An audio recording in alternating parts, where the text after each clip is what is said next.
so much, Mrs. Mercy. Thank you so much for this rare privilege. I did not take it for granted. Beautiful women, I appreciate you for coming into this meeting. Without much ado, my name is Mrs. Mercy Ogonedoro, one of the beneficiaries of this project. I'm a social entrepreneur and I'm an ambassador, microbiologist, of course, and I'm a wife. The truth is, it wasn't all these roads because, trust me, I came from a family where my mother suffers from domestic violence. My father was a very old man. You know, he was a very well person. God blessed my dad. And my mom suffered from domestic violence. The only reason why she didn't die was because she left the marriage at 9 years into the marriage. She left. So, but we were little, we didn't know what was happening, but all we know was that the cane, the beating, my father would be beating my mommy like a baby or like an animal. She would be crying, blood from her back. This is a man who is financially independent. My father was an international coach. Money wasn't the problem, because I know 80% of lost marriages in the world is because of money. But my parents, it wasn't money. Money wasn't the issue. So what was the issue? We didn't know. We were little. I didn't know. And trust me, the moment this woman left the marriage, I felt we grew up with our dad. I thought that was the end of the story. And my father started throwing aggression on me. This is me and my twin brother. I have 4 boys. I am the only girl. I remember when I finished school, my father was telling me that women don't go to school. I finished school. I decided I wanted to read medicine. I told my dad that I want to go to school. That this is my admission letter. I got admission in Imo State University, and my father said no, women don't go to school. My twin brother got the same admission that same year into University of Delta State University to read engineering. I got the admission. My father told me women don't go to school. And the next thing, my father sold land and sent my brother to school. It was heartbroken. Women in the house, how true is this information?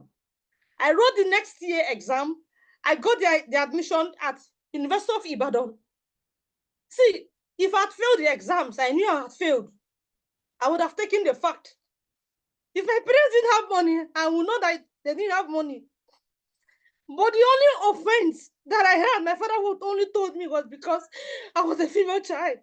And that was like the energy, the passion to read medicine. My father killed it and told me that man that will not carry his name. That the only reason why I will not go to school or read what I want to do, I will go into if my husband wants to spend his money on me, my husband can do that. And that was why I didn't go to read my medicine. The 3rd year I wrote admission, I left Lagos. I went straight to Imo State. That was where I saw microbiology. Microbiology wasn't my choice, of course, because I knew if my mother was around, if she was financially independent, I don't think my father would have treated me the way he treated me, like a stranger. Remember, I was the other and the only female child he had. He had other people carrying that child, carrying their daughter to give them what they needed. But mine was not the case. I read this course not because I wanted, but because I didn't have a choice. And that was when I vowed. I said, as long as I would do anything that I know, that I'm sure that is legitimate, to ensure I leave school and become something in life, and I'll prove my dad wrong. Women, I remember when I started developing some of my female gender issues. I started going breasts. I started seeing my menses. I didn't have any woman to take me through. My father just cut papers, cut his wrappers, and told me that if a man sleeps with me, I'll get pregnant. There's no lecture. My mother was not there. I cried my eyes out, ladies and gentlemen. The truth is,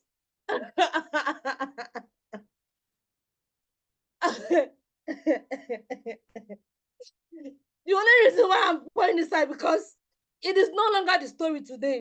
I came in contact with this project, the people who helped me by the hand.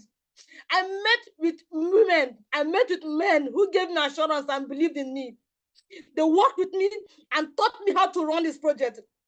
My dad was like, if you can only use your phone and the internet, you are good to go. You do not need any educational background to excel in this project. And I wanted to prove my father wrong. Few months later, in the moment of my pregnancy, I got married. I was working, but yet my salary was nothing to write home about. They were paying me 30,000 naira. And guess what? I took in, I took in During my challenging moment, ladies and gentlemen, trust me, at this point, at this pregnancy, I was 7 months. I was 7 months old in this pregnancy, and the doctor was telling me that I am going to go through CS, and the bill was 1.2 million. Trust me, I wasn't shaking because trust me, I have gotten it all from this project. I had the money, I just transferred, and I selected my date for CS. I selected and I made my payment for CS. I was live and my baby was alive. Women in the section, you see, having kids and having a job can be so challenging. Trust me, it can be so challenging. I was in the house nursing my mom, my baby. The truth of the matter is that as a woman with kids handling a job, it can be so inconvenient because you leave your child at the mercy of people. But if you have what you're doing at the comfort of your home while you're nursing your child, you can be making money at ease. And that is what this project gave to me. I will forget the name. This message taught me and held me by the hand. This is last month income from this project, 401,000 naira. Oh God. I didn't see this coming. I didn't see it coming. I didn't see this coming. But I thank God for the mentorship. I thank God for the teachings. I thank God for the strength and how my leaders has helped me as a mom. I'm nothing. I am not shaking. I want my income. This was when I had when I had my first 1 million in the project. I was super excited because I could do whatever I want to do, ladies and gentlemen. And trust me, this is one of my successful partner in the project. She's over 63 years old, Mrs. Idara by name. The truth is, if you're a mother here and you you are done with job, you're not working any longer, you can become part of this project. Mrs. Idara is not working. She's a retiree, but this is what she makes monthly from this project. This is my mentee. If Mrs. Idara, who's over 63 years old, can do this, you also can do this, ladies and women in this section. And truth is, this is one of my achievement in the project. When I got the money, I told my boss, I want to get a car. My boss was like, okay, can we put other investment? I have to get this bus from this project. You can make money from this project and put into your own business. Today, my father sees me. And he's happy and he's proud of me.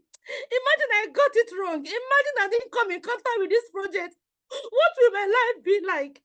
Who would have taught me that I would have achieved this success from this project? Women in the house, I don't know what your problem is, but the truth is, if you want to become an independent woman, if you want to become a woman of substance, this project is for you. The goal is to raise over 10 million African women across the world globally. If you want to be part of this project and be mentored, type me on the chat box. Bros, I'm grateful for this project because I do not know what my life would look like. Thank you so much, boss. I am eternally grateful for this Wow.